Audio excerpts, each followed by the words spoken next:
Assalamualaikum warahmatullahi wabarakatuh. Sobat RH sekalian, jumpa lagi kita di channel yang keren.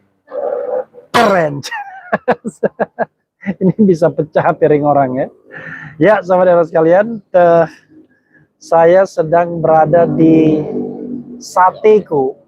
Jadi Sateko itu di daerah Ciawi, keluar tol Rancamaya. Dan luar biasa ya, sate kambing muda tadi saya sudah habis kira-kira adalah 20 sampai 25 tusuk. Dan sekarang dan tusukannya besar tanpa lemak, itu yang paling penting ya, yang paling saya sukai. Dan sekarang menikmati apa ini, dikasih sate lagi. Menikmati pisang goreng ya. Kapan lagi menikmati hidup, sobat sekalian? Dan seperti biasanya, rasanya sayang kalau kita tidak ngonten ya di tempat yang sejuk ini. Jadi di sini dikenal dengan Masjid Biru. Ada Masjid Biru, ada Sateko. Jadi sahabat sekalian, kalau mau mampir silahkan ya. Pemiliknya ada di depan saya. Ini berapa lama Pak Haji? Ini baru 2 bulan. Dua bulan? Oke, 2 bulan. Ya sahabat sekalian, saya mau buka hal ini ya. Soal yang terkait dengan pernyataan Adian Napitupulu, yakin Anies meradang tapi bukan karena manuver Jokowi. Karena apa? Coba kita lihat ya. Oke, ini sok tahu juga nih Adian ini, tapi menarik untuk dibahas. Bagaimanapun kan saya katakan kontestasi Pilpres ini harus membuat kita bahagia.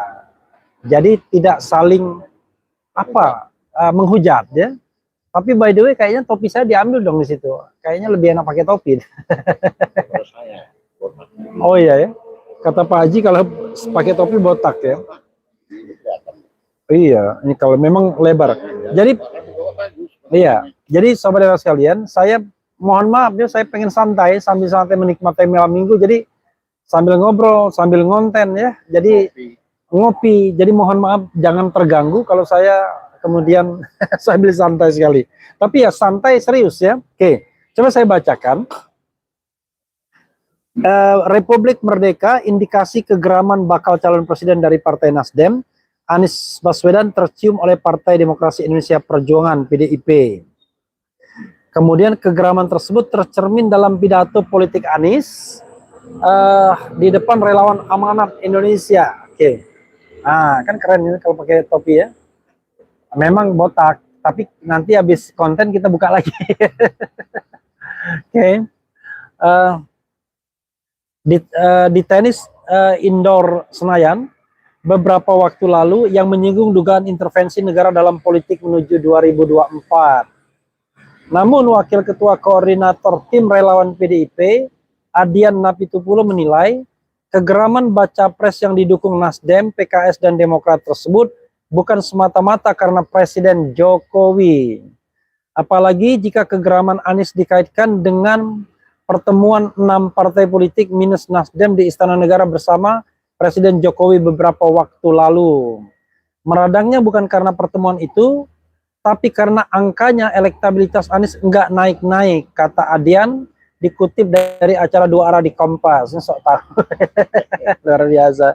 Adian lantas merujuk hasil survei terbaru dari Saiful Mujani Research and Consulting (SMRC) yang dipublikasi hari ini. Ya, ingat ya, publikasinya hari ini, tapi survei sebulan yang lalu. Oke. Survei tersebut menempatkan Ganjar Pranowo yang dipilih responden sebanyak 39,2%. Nomor 2 ada Prabowo Subianto dengan 32,1% dan Anies Baswedan 19,7%. Dan Anies selalu nomor 3 ya, selalu nomor 3. Mau deklarasi, enggak deklarasi, Ganjar deklarasi, Ganjar belum deklarasi, Anies nomor 3 selalu. Di sisi lain, Adian juga tidak sependapat jika posisi Nasdem tidak dianggap sebagai bagian dari koalisi pemerintah. Sebab hingga kini Presiden Jokowi tetap mempertahankan menteri-menteri dari Nasdem. Menterinya masih ada, berarti ya Nasdem masih dianggap sebagai koalisi, demikian kata Adian. Sahabat era sekalian, ada Dua hal yang ingin saya garis bawahi ya, soal koalisi pemerintahan itu, ya karena kita ini sudah kadung, salah kaprah, bicara tentang sistem pemerintahan presidensil tapi rasa parlementer, orang bilang koalisi dan lain sebagainya. Padahal di dalam teori ya, yang namanya presiden itu adalah primus inter pares. Jadi menteri-menteri itu mau dia diangkat ingredientnya dari mana, dari partai oposisi sekalipun, itu terserah presiden.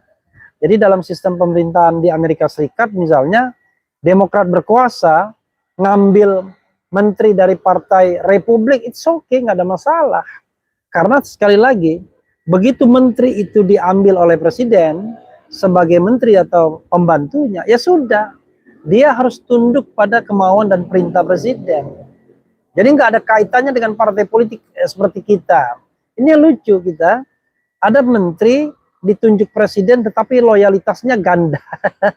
Bahkan jangankan menteri, presiden pun dianggap petugas partai. Nah ini yang nggak masuk akal ya, karena once dia dipilih oleh rakyat, maka presiden itu adalah orang nomor satu di republik ini, dan siapa yang diangkat presiden sebagai menteri, pembantu presiden, loyalitasnya juga harus kepada presiden. Nah dalam konteks ini, tidak ada hubungan antara pencalonan Anies oleh Nasdem dengan orang dari partai Nasdem. Itu kan dua hal yang terpisah sesungguhnya. Apa hubungannya kalau kita bicara tentang disiplin ilmu ya, sistem pemerintahan presidensil.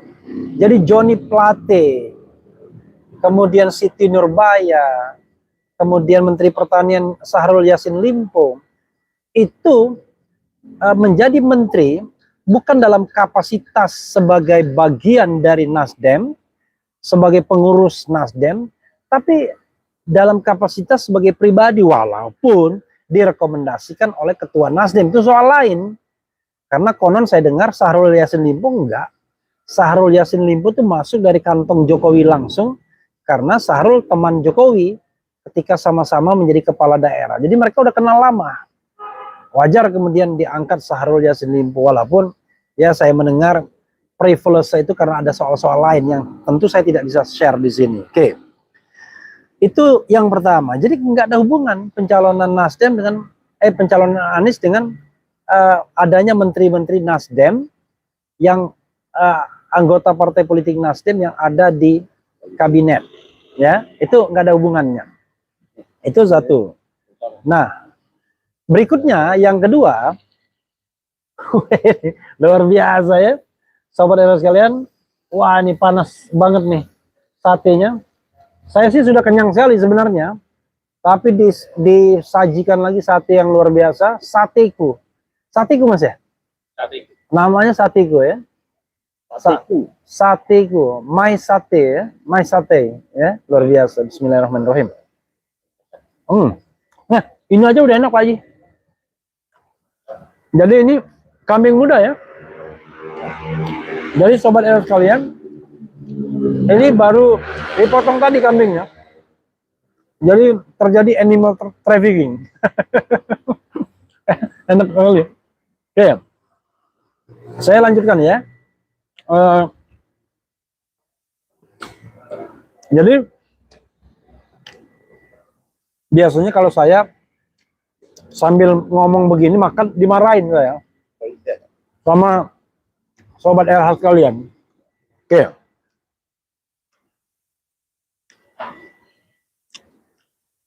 Itu satu soal, nggak ada hubungannya. Yang kedua, soal survei.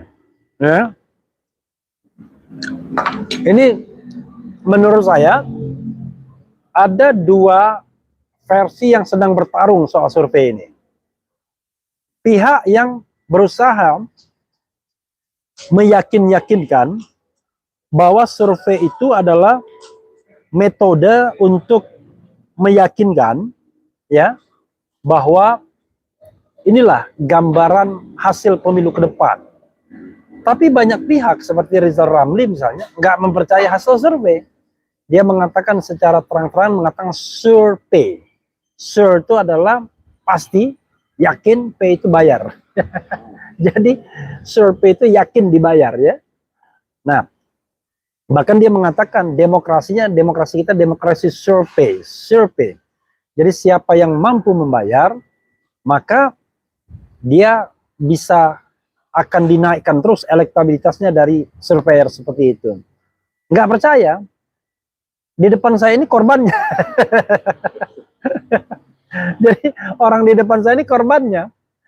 Jadi sobat era sekalian, kita nggak ngerti lagi ya, mana survei yang genuine, mana yang tidak. Tetapi kalaupun kita mau pegang hasil survei tersebut, ya kita ngakak. Karena dalam periode yang kurang lebih sama, kok jauh sekali bedanya. Saya tunjukkan misalnya survei SMRC terakhir, ya, di mana Ganjar mendapatkan sampai tadi berapa 30-an%.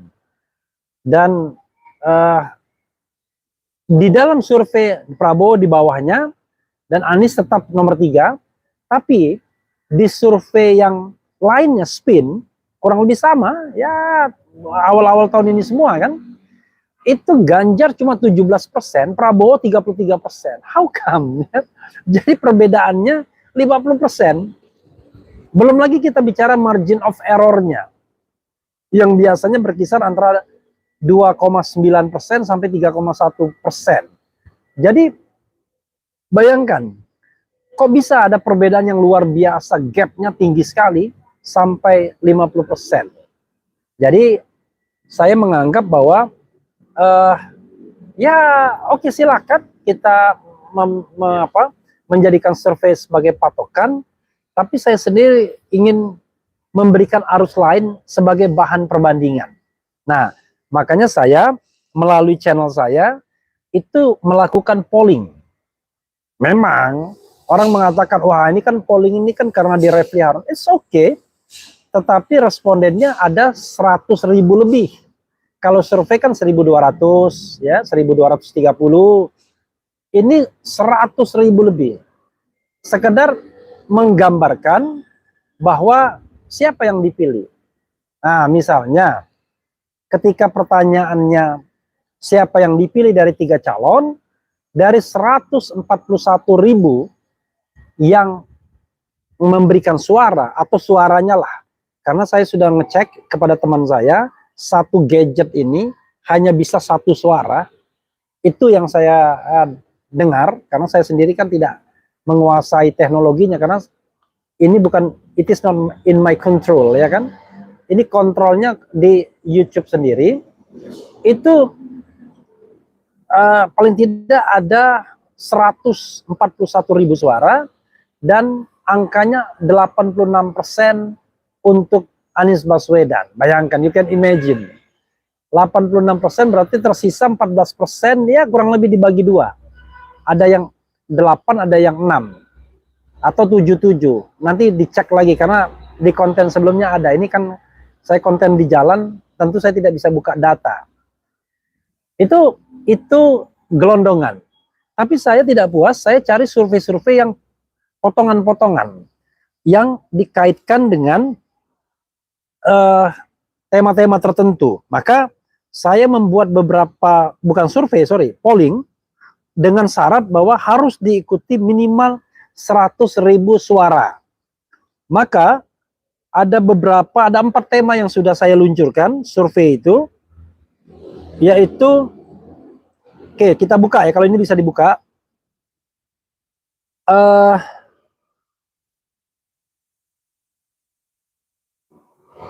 Harus scrolling ya, karena sudah lewat. Nah, survei yang sedang berjalan adalah siapa capres yang lebih punya komitmen dalam toleransi kehidupan beragama. Untuk sementara waktu, baru 79.000 yang memberikan suara atau suara.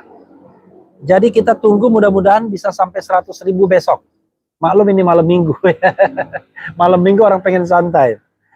Tetapi untuk sementara Anies Baswedan 90%, Ganjar Pranowo 5%, Prabowo Subianto 5%. Itu tentang toleransi kehidupan beragama. Kenapa tema ini saya ambil? Sederhana.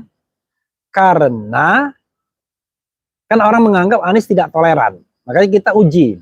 Ternyata Sobat RH, para penonton, para peserta polling mengatakan bahwa justru yang paling punya komitmen dalam toleransi kehidupan beragama adalah Anies Baswedan. Maksudnya apa?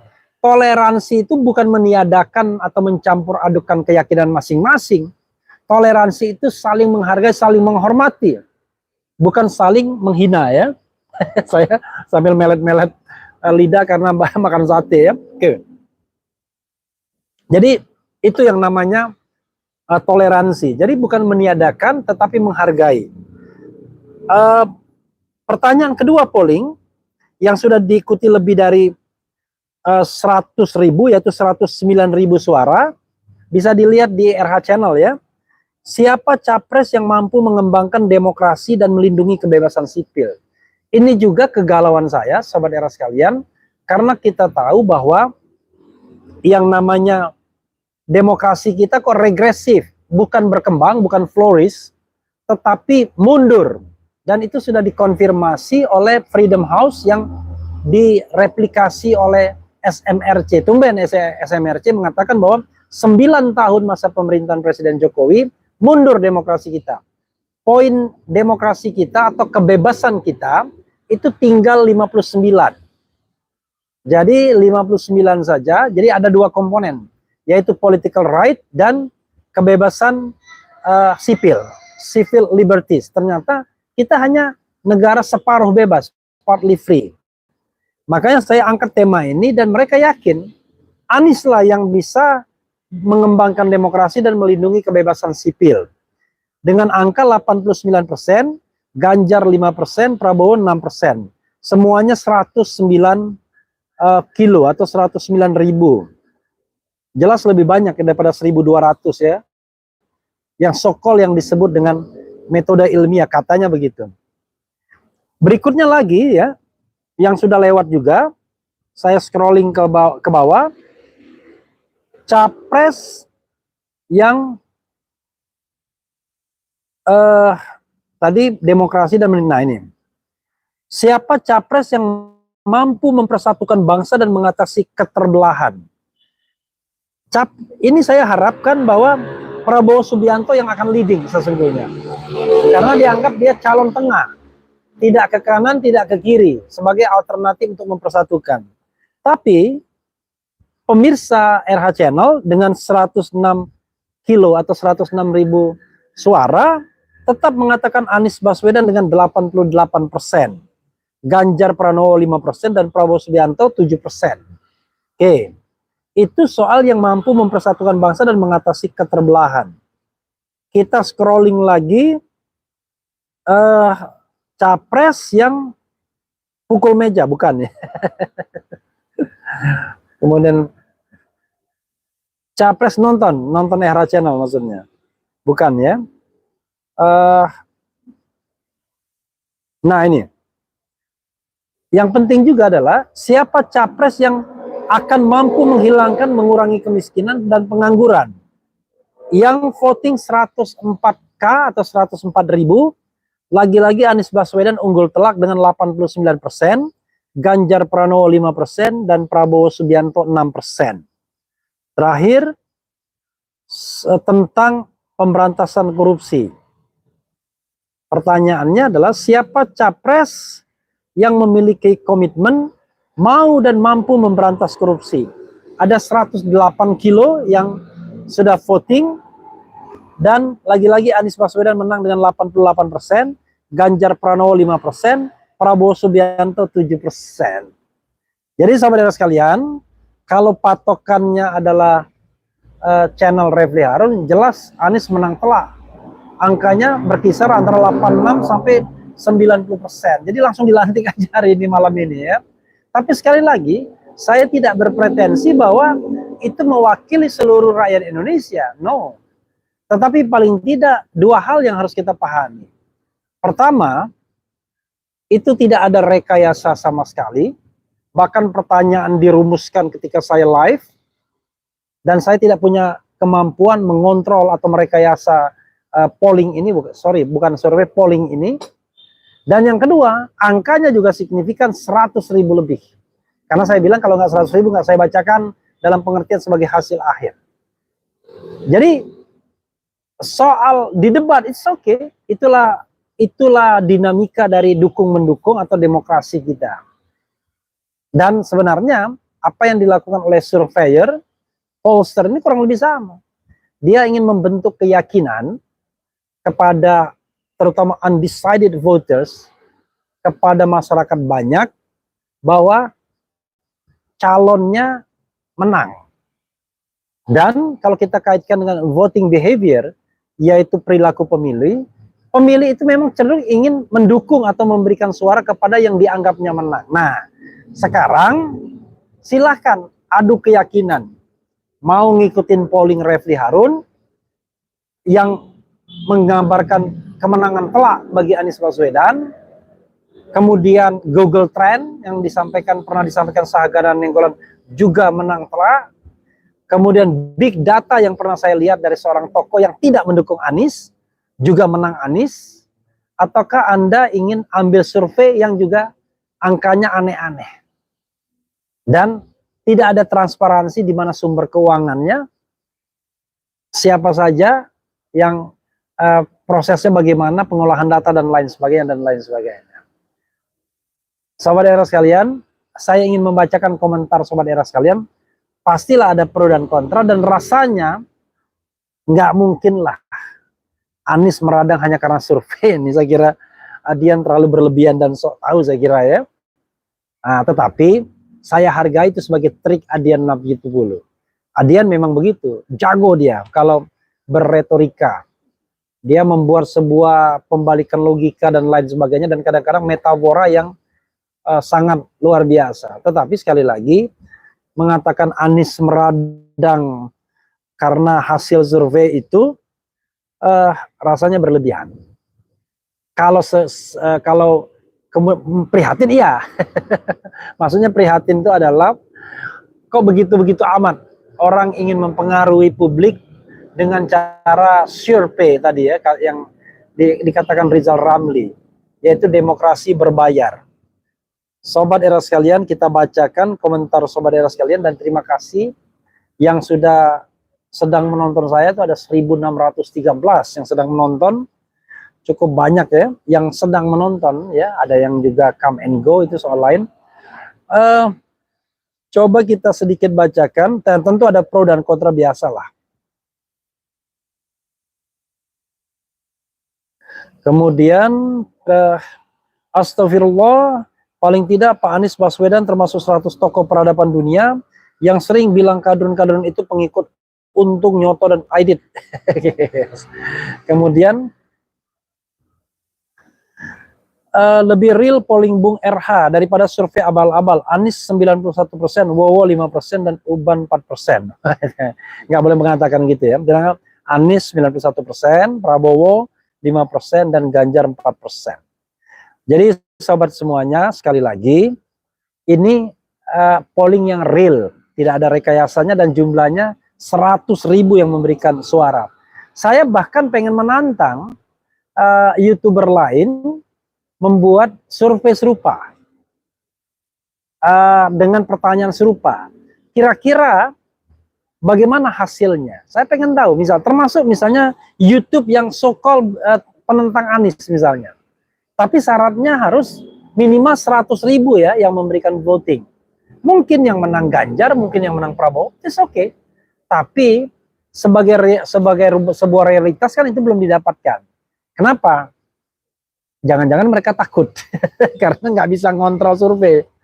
Kalau nggak bisa ngontrol survei kan susah nantinya. Tiba-tiba begitu diadakan polling, mengontrol polling, lagi-lagi bukan survei, polling. Tapi ini juga survei, ya, metodenya polling itu biasa ya. Jangan-jangan nanti tidak bisa ngontrol itu, maka hasilnya justru ngekick diri sendiri ya. Kalau saya nggak peduli, Anies kalah pun dalam survei, dalam polling ini nggak ada masalah. Kenapa? Artinya kalau kalah itu adalah introspeksi untuk memperbaiki diri. Tapi kalau misalnya surveinya nggak benar, ya ngapain kita mau introspeksi? Surveinya nggak benar. Tapi kalau surveinya benar, kita hormat. Kita hormat orang yang jujur, orang yang benar-benar ingin mengembangkan demokrasi dengan cara yang genuine, bukan abal-abal. Kemudian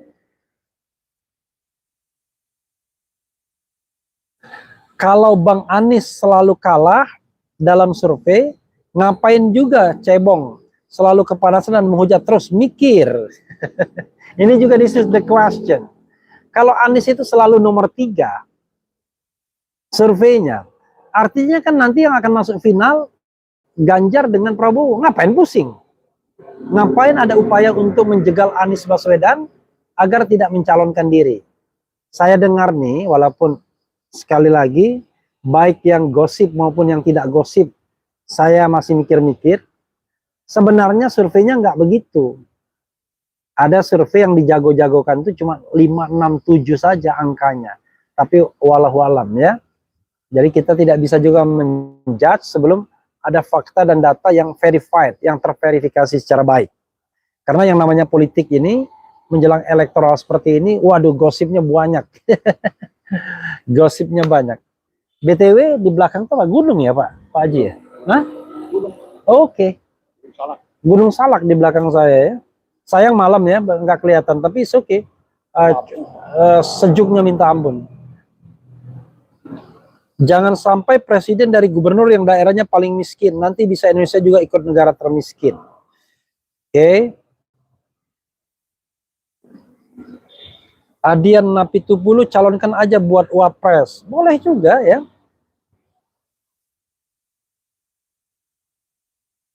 Rakyat yang cerdas dan pintar, punya akal sehat, punya mata, punya telinga, punya mata hati, tahu mana yang harus dipilih.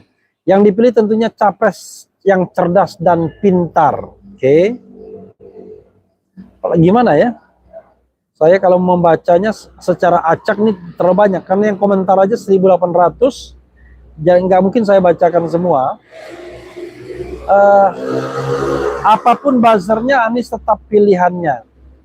Survei berbayar itu pekerjaan mereka. Oke, sahabat sekalian, nggak terasa ya sudah berapa? Sudah puluhan menit ya, 25 menit. Jadi sekali lagi saya ingin mengatakan bahwa dalam kontestasi demokrasi seperti ini, marilah kita bergembira, marilah kita jujur, marilah kita mengemukakan fakta dan data yang sesungguhnya, dan marilah kita memilih data dan fakta seandainya kita meragukannya. Jadi ikuti polling Refli Harun terus-menerus atau ikuti survei yang berbayar. Ya, it's up to you. Yang paling penting Anda harus menjadi pemilih yang cerdas, smart voter. Wassalamualaikum warahmatullahi wabarakatuh. Ciao.